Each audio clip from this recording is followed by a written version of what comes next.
You ask Tiger to solve. This deals with linear equations with one unknown.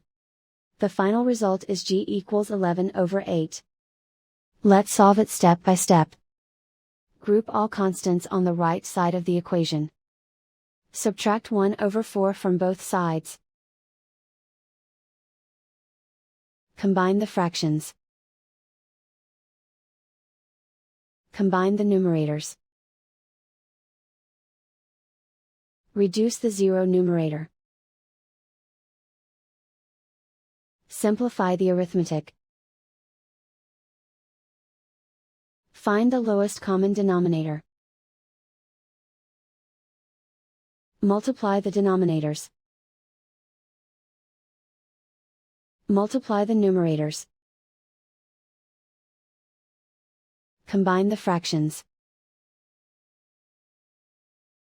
Combine the numerators.